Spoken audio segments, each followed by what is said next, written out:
નમસ્કાર દોસ્તો, જય માતાજી, જય શ્રી કૃષ્ણ, જય સિયારામ.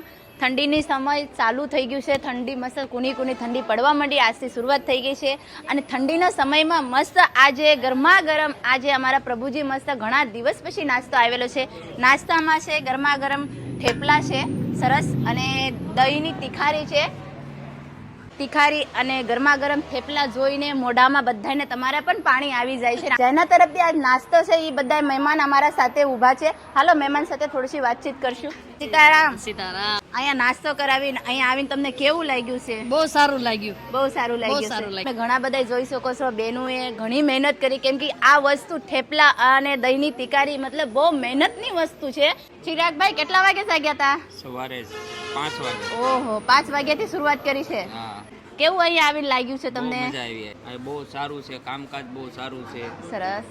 હાલો, સવારમાં આજે પ્રભુજીને મસ્ત ગરમા ગરમ નાસ્તો કરાવી દઈશું. અને તમારા પણ આવું એક ટાઈમનો નાસ્તો છે. એક શું બર્થડે નિમિત્તે? કોનો બર્થડે છે ભાઈ? આજે ચિરાગભાઈનો બર્થડે છે અને બર્થડે નિમિત્તે આજે અમારા પ્રભુજી માટે થેપલા અને દહીંની તિકારી સ્પેશિયલ ઘરે બનાવીને જાતે લાવ્યા છે. બહુ બહુ ધન્યવાદ. ચાલો, કાંઈ વાંધો નહીં દોસ્તો, તમારે પણ એક ટાઈમનો નાસ્તો છે, એક ટાઈમનો જમાડવાર છે, યા આખા દિવસની રસોઈ છે, યા અન્ય દાન છે, તમારે દેવું હોય તો અવશ્ય અમારે પ્રભુ સેવા આશ્રમને કોન્ટેક્ટ કરજો. ચાલો, આમ નામ સાથ સપોર્ટ આપતા રહેજો. જય હિન્દ, જય ભારત.